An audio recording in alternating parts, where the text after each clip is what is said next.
Je suis en bonne santé. Je vais très bien. Je n'ai pas été arrêté. Je ne suis pas à la maca. Je ne comprends pas. Ma vie est menacée. Ma vie est menacée et je ne sais pas pour quelle raison. Des gens sont là et qui attendent de mettre la main sur toi. Qui sait, je ne sais pas.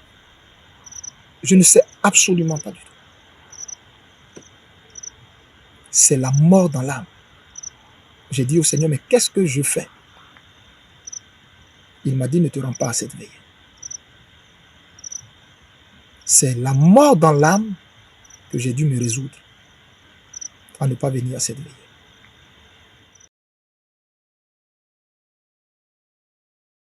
Shalom, shalom, shalom, bien-aimés dans le Seigneur. Que la grâce et la paix du Seigneur soient avec vous. Je voudrais ici vous souhaiter tous mes vœux les meilleurs de santé,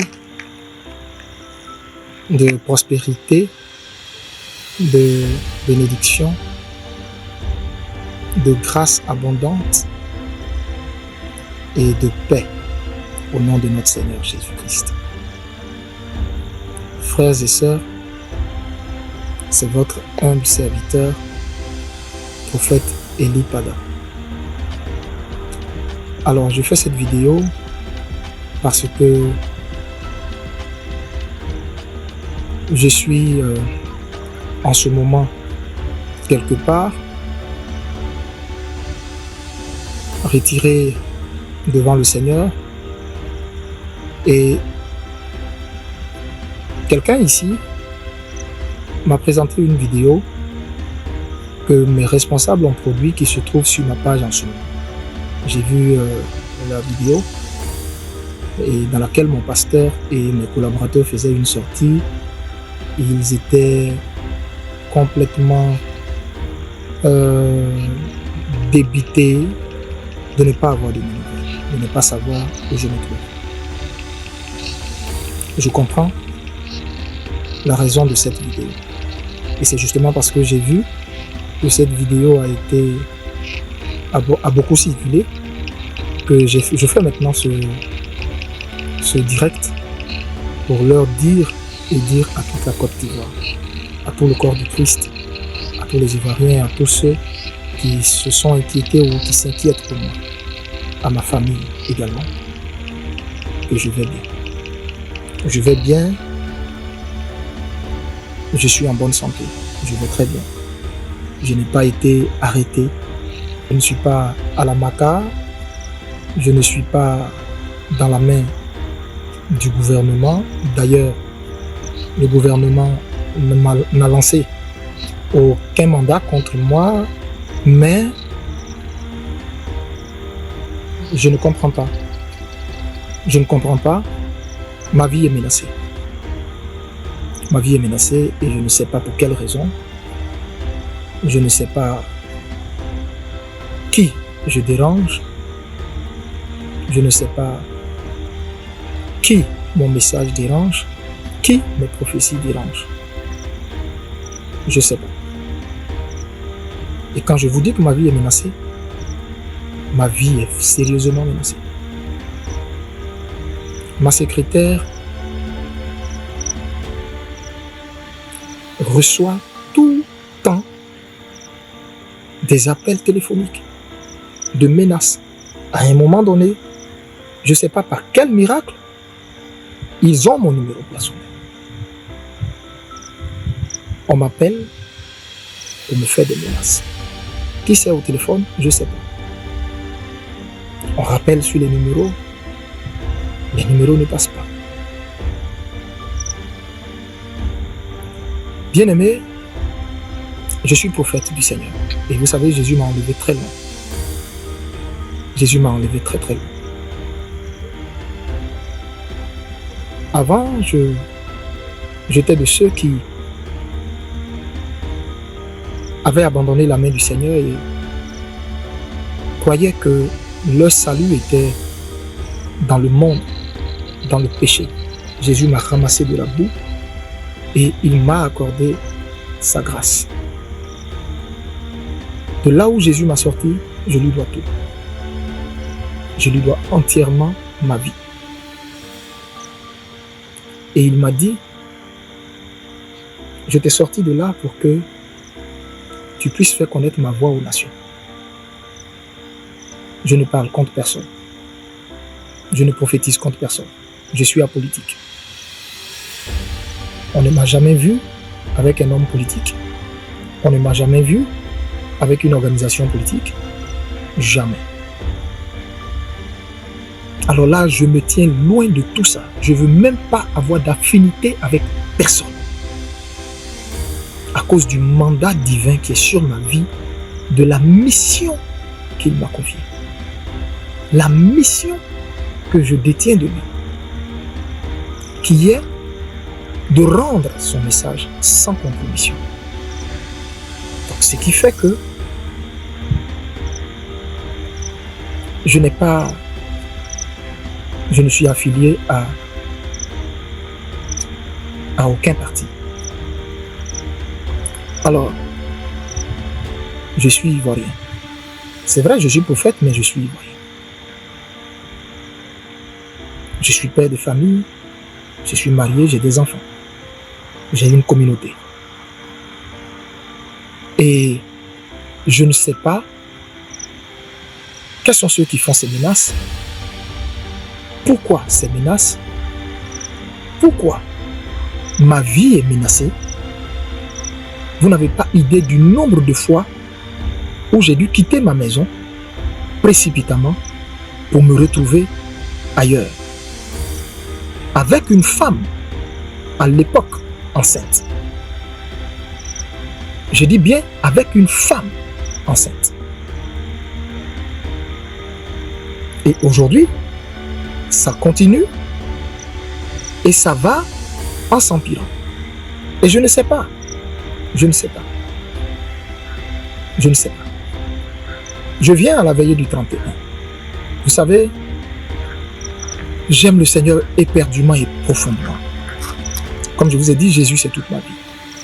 À cause de l'histoire que j'ai avec lui et à cause d'où il m'a sorti. Frère, le 31, je devrais être à cette veille. Dites-moi, quel pasteur qui va organiser une traversée, quitter le lieu où il fait initialement le culte, c'est-à-dire qui est dans l'enceinte du Sénepsi, que vous connaissez tous, qui est situé à Yopougon au Sable, au feu du premier pont. Quel pasteur qui va quitter initialement son lieu de culte, sa base, pour aller prendre un grand terrain? Quelle est cette personne qui va investir tant de moyens dans cette traversée?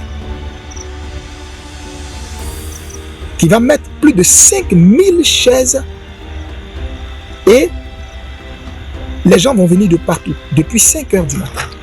Les malades vont venir de partout. Des vieilles femmes, des mamans d'un certain âge qui ont vu en Jésus-Christ leur guérison, qui vont se déplacer pour venir.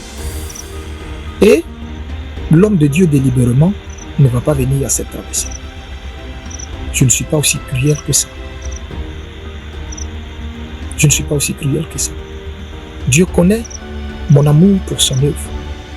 Et je pense que certains parmi vous qui m'écoutent, qui me côtoient, qui côtoient la cité de Dieu, ou qui regardent ces yeux-là, peuvent témoigner de l'amour que j'ai pour Dieu, que je sais avec fougue, avec zèle. Donc je ne peux pas déplacer toutes ces personnes et puis ne pas délibérément venir. Je ne suis pas venu parce que ma vie était menacée. Oui, ce 31, ma vie était menacée. J'ai voulu forcer pour venir, même jusqu'à la dernière minute, jusqu'à ce que le Seigneur lui-même se révèle maintenant clairement à moi, à travers une vision pour me dire, voici, des gens sont là et qui attendent de mettre la main sur toi. Qui sait, je ne sais pas. Je ne sais absolument pas du tout. C'est la mort dans l'âme. J'ai dit au Seigneur, mais qu'est-ce que je fais? Il m'a dit, ne te rends pas à cette veille. C'est la mort dans l'âme que j'ai dû me résoudre à ne pas venir à cette veille. Et c'est comme ça qu'il va me dire, n'entre en contact avec personne de ton staff. Je te dirai où tu dois aller. Tu resteras là et tu seras devant ma face jusqu'à ce que je te donne d'autres instructions. Tu seras devant moi, tu te tiendras devant moi dans la prière jusqu'à ce que je te donne d'autres instructions. C'est la raison pour laquelle je ne suis pas venu à cette veillée et je n'ai contacté aucun de mes responsables.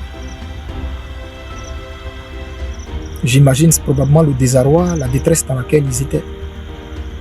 Je peux comprendre ça. Mais c'était indépendamment de ma volonté. Quelles étaient ces personnes, je ne sais pas.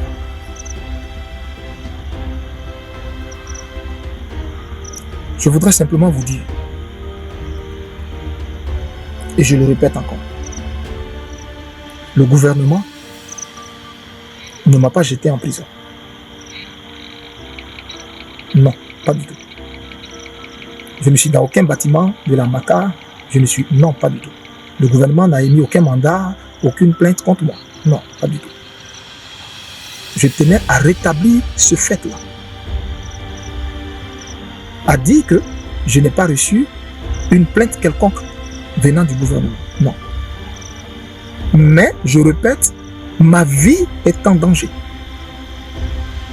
Ma vie est en danger. Qui je dérange, je ne sais pas.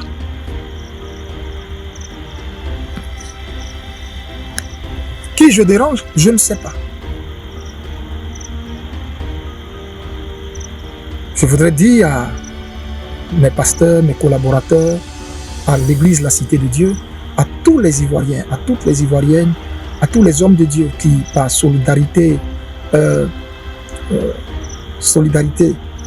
dans la foi commune que nous partageons en Jésus-Christ, qui ont fait des posts pour exprimer leur solidarité, leur soutien à leurs amis, leurs frères, leurs collègues que je suis, que Dieu vous le rende au centuple. Que Dieu vous bénisse au centuple, vous, vos familles et vos communautés. J'espère que Dieu me permettra de retrouver une vie normale. Je m'étais retiré à un moment donné, pendant près de 90 jours dans la présence du Seigneur. J'étais revenu joyeux pour bénir mon peuple, traverser avec eux. Toutes les églises ont eu traversé. Moi, j'ai été contraint de ne pas me rendre là-bas à cause de certaines menaces dont je ne sais la provenance et dont le Seigneur m'en a donné certitude et dont j'ai même les preuves. Je ne prophétise contre personne. Je ne prophétise contre personne. Je suis, je répète, prophète du Seigneur. Amos chapitre 3, verset 7. Dieu ne fait rien sans révéler son secret à ses serviteurs les prophètes. Malheureusement, je suis prophète. Ou heureusement, je suis prophète. Ce qui fait que si Dieu veut faire quelque chose sur la terre, évidemment, Dieu va venir révéler ce qu'il veut faire à ses prophètes. Soit en bien, soit en mal. Mais avant que Dieu ne fasse quoi que ce soit, Dieu va le révéler à ses prophètes. Est-ce à cause de cela que ma vie connaît toutes ces menaces? Je ne sais pas. Je ne sais pas. Mais je rends grâce à Dieu qui, dans sa bonté, me tient. Je rends grâce à Dieu qui, dans sa bonté, me garde. Alors je ne voudrais pas que les gens s'alarment pour aller dans tous les sens et dire je suis détenu ici, je suis détenu là, voici ce que le gouvernement a fait, etc. et autres. Pas du tout. Il y a une réelle menace qui plane sur ma vie, qui plane sur moi. J'espère que Dieu permettra qu'on ait tous le fin mot de cette histoire. Je vais m'arrêter là. C'est la vidéo que mes responsables ont fait qui circule, qui m'a fait sortir pour rétablir les choses. Au moment opportun, comme le Seigneur m'a dit, tu ne te rends pas à cette veillée. Va là où je vais t'indiquer. Là, tu te tiendras devant moi, dans la prière. Tu resteras devant moi, dans la prière, jusqu'à ce que je t'instruise à nouveau, jusqu'à ce que je te parle à nouveau. Donc, quand il me permettra de refaire une sortie, probablement, je vous donnerai un peu plus ample détail sur tout ça. Que Dieu vous bénisse. Que Dieu bénisse la Côte d'Ivoire. Et que sa paix qui surpasse toute paix soit avec vous. Amen.